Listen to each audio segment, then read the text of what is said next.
Hello dear friends, and welcome back to my YouTube channel on LELB Society. As you can see, LELB is available at lelb.net. This session I will be teaching you week 29, day 3 of the great course book 1100 words you need to know. And now I'm just focusing on the definitions or matching section in order to save time. Okay, the first word is indolent. Indolent means lazy, lethargic, idle, inactive. The second word, numbered 7 here, is gusto. Gusto usually comes with. Say with gusto, do something with gusto. Means enthusiasm, enjoyment, and zest. Garrulous. Garrulous means talkative, wordy, big mouth, voluble. And the fourth word is banal, means trivial, meaningless from overuse. And the last word is platitude, means commonplace or trite saying, cliched saying. And the adjective form is platitudinous. Now let's see how these words have been used in the context.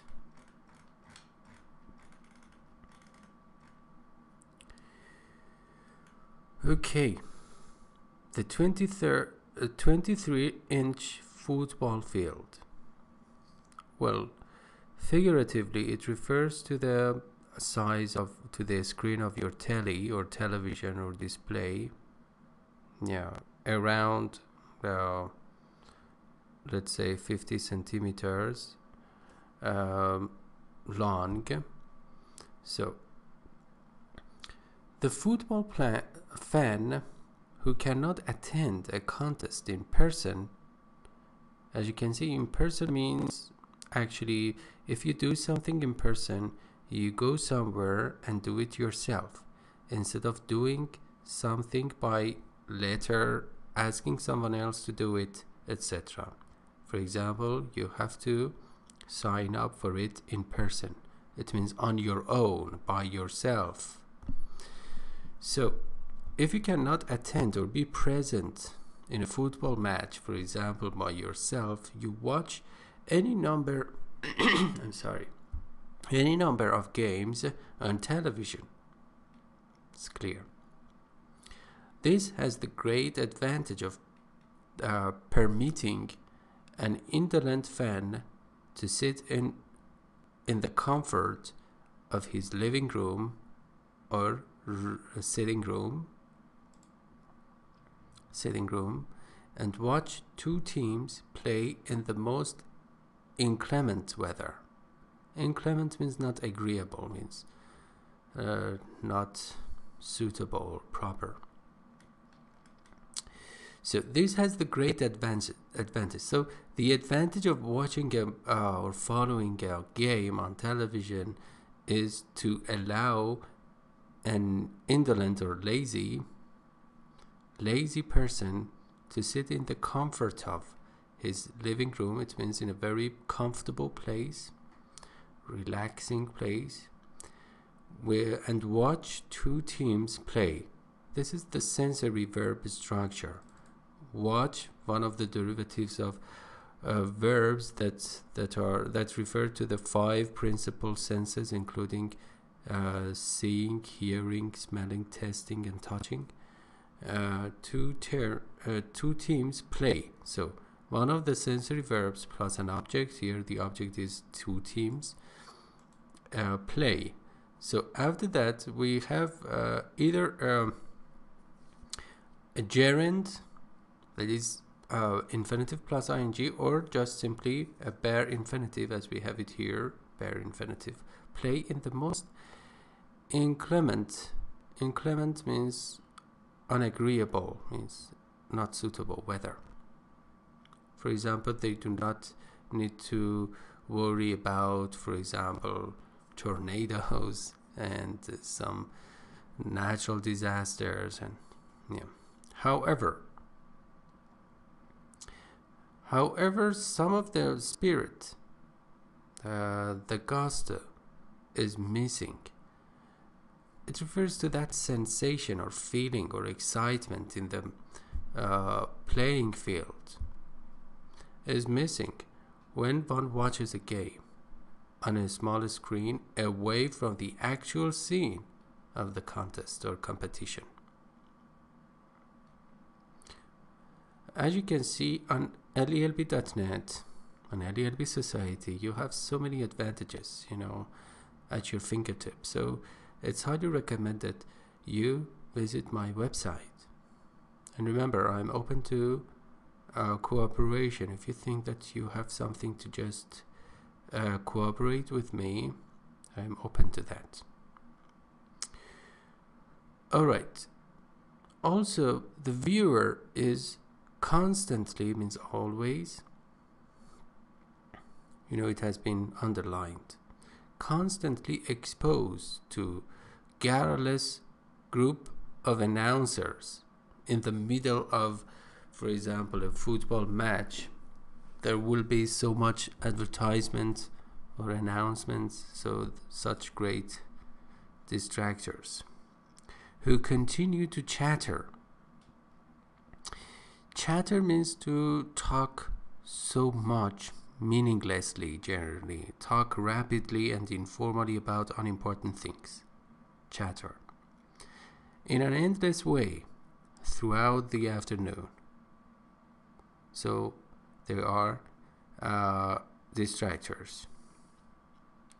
Should the game be a dull one, boring one, dull one, the announcers discuss the most banal bits of information. Announcers or reporters, and also in the middle of the game, because of that, actually the announcers discuss the most cliched and banal. Let me see if there is a photo for banal. Yeah, you cannot see that because my screen is zoomed in, so you can do it on your own. So discuss the most banal bits of information or pieces of information.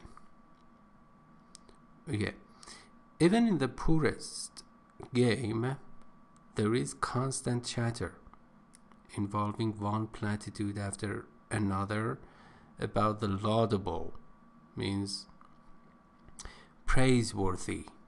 Laudable means praiseworthy performance of each and every player. Each and every means everyone. Used to emphasize that you are talking about every person or thing in a group. Everyone. So they exaggerate the performance of even actually poor and unprofessional football players. Okay, so sample sentences. He began to eat the food served at the sumptuous feast with gusto. Voraciously, eat something voraciously with a great appetite. And sumptuous means impressive, brilliant, impressive. Feast means party, a great party, with alacrity, with gusto. Okay. Men believe that women's conversation is filled with banal comments concerning clothing or food. Let me make sure I'm not categorized according to those men, but it's not fair to generalize it. So men believe that women's conversation is filled with, means replete with, banal, means trivial conversations regarding clothing and food. During the most sultry, means hot and humid, unpleasant. Actually, it's a kind of inclement weather. Do you remember? Sultry days of summer, one often hears the platitude which reads, Is it not hot? I'm sorry, yeah. Is it hot enough for you? It's rather sarcastic and ironic. This is a platitude, again, actually a repeated remark. And number 4, the indolent person goes to great lengths to eschew work. A lazy person goes to great lengths. It means does his or her best to avoid. Eschew means avoid work, because that person is indolent. She was usually so garrulous that we considered anything under a 5-minute speech as a cryptic remark, because generally she speaks for example for an hour as a general rule. So she was usually so garrulous. Pay attention to this grammar structure. So plus adjective plus that, usually, let me see, yeah, that could be omitted plus a complete sentence. So say she was so garrulous that we considered, that could be omitted, that we considered anything under a 5-minute speech as a cryptic. It means encoded message or remark. It means mysterious. You need to decode it or uncode it. Decode is better. And also we don't say 5 minutes speech, because 5 minutes generally as a whole plays the role of an adjective for a speech. Okay. And the idiom to take French leave. You know, French leave means if you take French leave, it means you just leave the workplace all of a sudden without any permission. To go away without permission. The star player was fined $100 when he took French leave from the training camp. The star player was fined, it means was punished, so he had to pay for $100 when he took French leave from the training camp. It's clear. Thank you very much for watching this educational video in the field of English vocabulary.